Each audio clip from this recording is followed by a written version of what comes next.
Sungguh kami bangga memiliki Allah yang hidup, yang kami kenal di dalam nama Tuhan Yesus Kristus. Kami sudah merasakan kasih-Mu yang begitu limpah lewat pemeliharaan yang Kau berikan, lewat penyertaan kesehatan yang Kau berikan, dan pagi yang cerah kami bangun dan mengadakan mesbah keluarga, mesbah pribadi. Kami menaikkan pujian, penyembahan, menaikkan doa syafaat, dan kami rindu mendengarkan renungan firman-Mu. Pakai hamba-Mu, urapi hamba-Mu. Roh Kudus, lembutkan hati kami, dan Roh Kudus menguasai hati dan pikiran kami, sehingga firman-Mu menjadi jawaban kekuatan hidup kami. Haleluya. Amin. Shalom. Selamat pagi. Temu dalam kasih Tuhan Yesus Kristus. Hari kita akan membaca Ratapan pasal 4 ayat 11 sampai ayat 22. Ratapan pasal 4 ayat 11 sampai 22.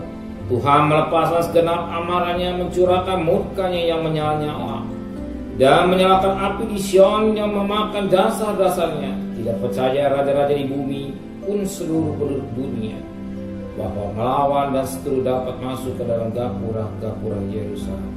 Hal itu terjadi oleh sebab dosa nabi-nabinya dan kejujuran imam-imamnya yang di tengah-tengahnya mencurahkan darah orang yang tidak bersalah. Mereka terhuyung-huyung seperti orang buta di jalan-jalan cemar oleh darah, sehingga orang tak dapat menyentuh pakaian mereka. Singkir, najis, kata orang kepada mereka. Singkir, singkir, jangan sentuh. Lalu mereka lari dan mengembara, maka berkatalah bangsa-bangsa, mereka tak boleh tinggal lebih lama lagi di sini. Tuhan sendiri mencerai mereka tak mau lagi ia memandang mereka. Para imam tidak lagi mereka hormati, dan orang tua tidak mereka kasihi. Selalu mata kami merindukan pertolongan, tetapi sia-sia. Dari menara penjaga kami meniatikan suatu bangsa yang tak dapat menolong. Mereka mengintai langkah-langkah kami, sehingga kami tak dapat berjalan di lapang-lapang kami. Hari hidup kami mendekat, hari-hari kami sudah genap, ya, hari hidup kami sudah tiba. Ayat 22, telah hapus kesalahanmu, hai putih Sion. Takkan ada lagi Tuhan membawa engkau ke dalam pembuangan. Tapi kesalahanmu putih Edom yang dibalasnya, dan dosa-dosamu akan disingkapkan Tuhan. Mengapa sampai orang itu marah? Mengapa sampai orang majikan kita marah? Mengapa pemimpin sampai marah? Mengapa si marah sama kita? Pasti ada sebabnya. Kenapa? Biasa dia baik, biasa dia ramah, sikap hatinya sedemikian rupa mengasihi kita.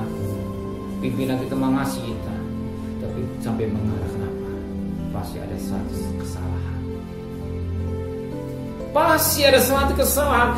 Demikian juga Tuhan sampai marah. Sebagaimana dikatakan ayat 11, Tuhan melepaskan segenap amarahnya, mencurahkan murka yang menyala-nyala, dan menyalakan api di Sion yang memakan dasar-dasarnya.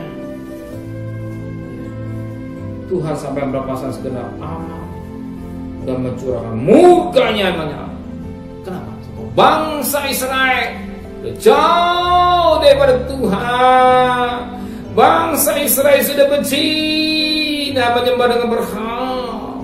Bangsa Israel tidak taat kepada firman Allah, sehingga murka Allah jatuh kepada hidup mereka.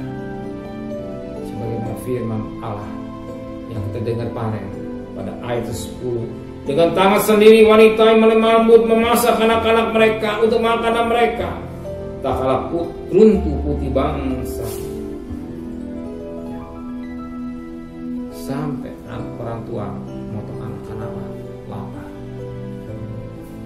untuk makan. Bicara halnya secara normal, ada orang tua secara fisik dia tidak membunuh, tapi dijual kegadisannya. Anak gadisnya dijual. Apa dijual? Kegadisannya. Dia tidak mikirkan masa depan anaknya. Bahkan anak yang disuruh jadi pelacur. Kenapa? Karena hidupnya tidak sesuai firman. Terjadi, kenapa? Jadi Tuhan biarkan tidak, karena ulahnya sendiri. Ya, bangsa Israel mengalami sedemikian rupa sampai Tuhan melepas segenap amarah, mencurahkan murkanya menyala, menyalakan api di Sion yang memakan hak dasar-dasarnya. Kalau perhatikan pada ayat 3 rahasianya, hal itu terjadi oleh sebab dosa nabi-nabinya dan kejudayan imam-imamnya. Dosa nabi dan kejudayan imam.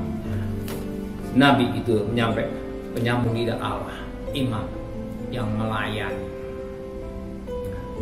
Baik nabi dan imam hidup yang gak sesuai. Ya, kita tahu bahwa hidup kita sebagai orang suami, imam, nabi dan raja. Harus ada di hidup rumah tangga. Seorang suami harus menjadi imam, menjadi raja.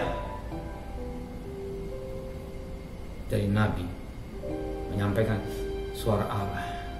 Nabi menaikkan doa sama raja sebagai pemimpin dan rumah tangga. Tapi apa firman Allah katakan? Hal itu terjadi oleh sebab dosa nabi-nabi dan banyak dosa. Betapa penting kita hidup dengan kekudusan. Jangan main-main dosa hidup ini. Ya. Jangan main-main dengan dosa. Tragis akibatnya. Kalau kita hidup dengan kekudusan, percaya Tuhan tidak akan tinggalkan. Kalau burung dipelihara, surga pasti lebih dipelihara oleh Tuhan. Amin. Saudara percaya, kalau burung dipelihara Tuhan, saudara lebih daripada binatang. Pasti Tuhan pelihara. Ya, ingat adanya, dia peliharaku di senang maupun susah, selalu Tuhan menyertai. Dia gembala yang baik untuk memelihara hidup saudara. Percaya, berkat sudah sedia buat saudara, apa yang itu saudara. Tuhan memberkati. Amin. Jangan kami melakukan seperti bangsa Israel Tuhan. Oleh karena kebodohannya, oleh karena dosanya, bahkan imam nabi pun melakukan yang tidak baik. Tapi kami melakukan sesuai dengan firman Tuhan. Hidup dalam pimpinan Roh Kudus, hidup dalam menurut kehendak Allah. Maka sucikan hati dan pikiran kami, angan-angan kami, supaya kami melakukan sesuai dengan kehendak Bapa di surga. Sebentar kami cari nafkah, hidup kami pergi dengan selamat, pulang dengan selamat, dan kembalikan besok pagi dengan tubuh yang sehat. Dan saat ini kami berdoa untuk Bapak Presiden, Wakil Presiden, para menteri, para gubernur, para bupati, para wali kota, para camat, para lurah, para RW, para RT, para medis, relawan, para TNI, para Polri, bahkan mereka yang khusus di garis depan berperang oleh Firman. Saya percaya belas kasihan-Mu terjadi buat bangsa kami Indonesia. Mulai vaksin berjalan dengan sempurna, bahkan yang meninggal semakin kurang banyak Tuhan, bahkan yang sakit semakin berkurang banyak, bahkan yang sembuh lebih dari. Dan sekali percaya sekarang sudah mencapai 100.000 lebih Tuhan. Turun banyak Tuhan, karena Engkau yang berperang, Engkau yang memberi kemurahan. Terima kasih Bapak dan kekasih. Terimalah berkat nikmat dari Allah Bapa, cinta kasih sayang dari Tuhan Yesus Kristus, dan berkat Roh Kudus menyertai saudara hari ini sampai Maranatha. Tuhan Yesus datang. Yang cinta Dia katakan amin. Tuhan memberkati.